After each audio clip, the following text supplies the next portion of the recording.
Hello my beautiful fragrance family, Dustin your fragrance fan. Go ahead and do me a solid and click that like, comment, and subscribe, and don't forget to hit that bell notification, and I'm just going to keep on giving you guys these budget friendly fragrance reviews. That $40-ish and $100 range, most of these are way less than that, and a good number of these you can find at your local rack stores. Got one for you guys here today that you might be interested to hear my take on it because it's been hyped up a little bit, and I'll give you my honest opinion on Dumont Nitro Red. I like the little tassel thing going on here. There's some detailing on the tassel, detailing on the atomizer cap in two different spots. And the atomizer cap is heavy and metal, but it only barely slides into place. This is like a leatherous thing, pleather of some sort, little nitro tag there. Pretty neat little presentation, kind of heavy in the hand, feels good. So far, so good. I like the presentation. The atomizer, it squirts out an average amount of juice, but it's like fat droplets. And in the air right there, I wasn't getting this before.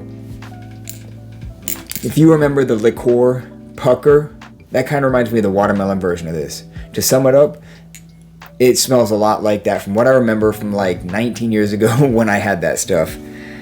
I drank too much of it one time. That was terrible.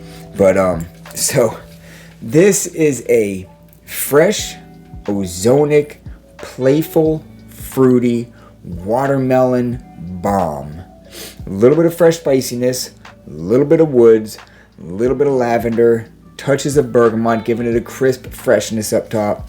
And if you haven't already guessed, if you didn't already know, this smells a lot like Invictus. If you have any clones of Invictus or anything like that, this is going to remind you a lot of that. The difference being, this leans a little bit more on the juicy, fruity watermelon side of things.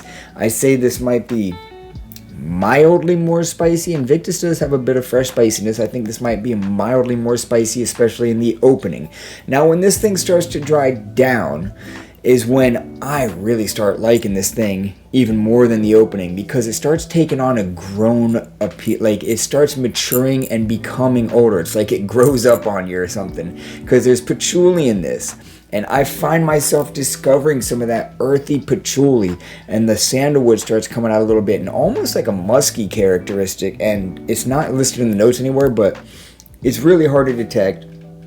But I feel like sometimes I was just catching wafts of it here and there. But really, that patchouli does wonders for me in the dry down. I like it. And like I said, it's real playful at the beginning. In the dry down, it's still a bit playful, but it's more on the mature side of the playful, whatever I'm trying to say right there. It just grows up a little bit. I don't know how else to describe it. It's pretty cool.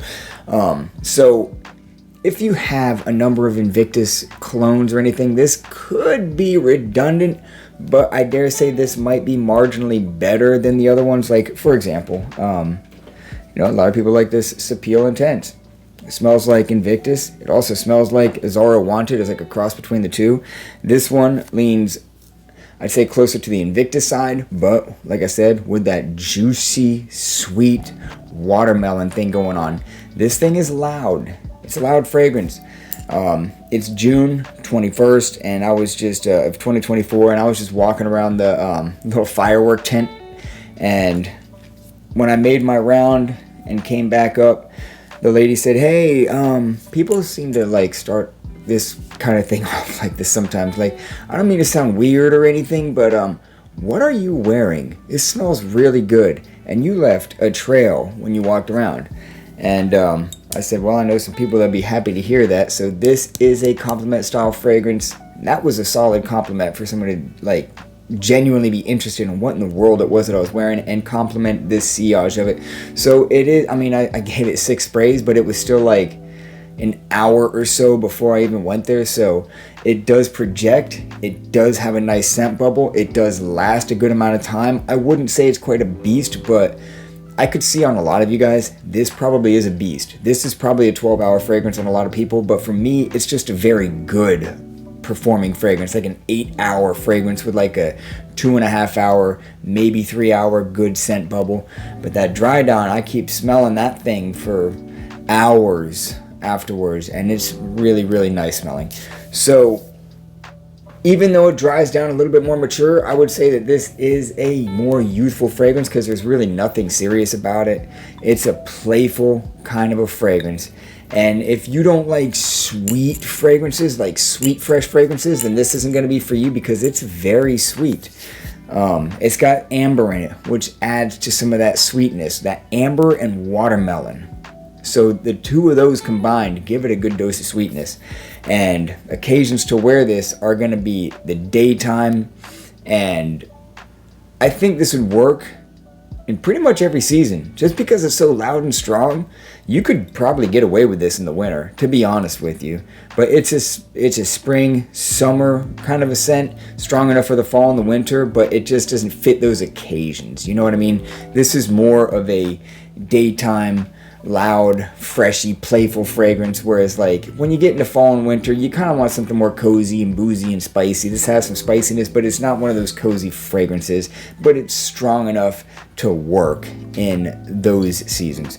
So overall, I will give this, because it's a great performing fragrance, I will give it a 7.5. The scent profile is like a 6.5. It's not like some amazing fragrance just because there's so many other Invictus fragrances, but this is a good one. I won't knock it. It's a good smelling fragrance. It's just not something that you have to run out and buy. But if you do want a fresh fragrance that's sweet, playful, and lasts for a long time and smells good, it's hard to find all three of those combined. Good smelling, cheap, fresh, long lasting, 4 things. This might be what you want to go with, because it checks all those boxes. And if you think it smells anything different than Invictus, be warned, it smells a lot like Invictus. It's just, again, a sweeter watermelon twist on that thing. So it's a decent fragrance.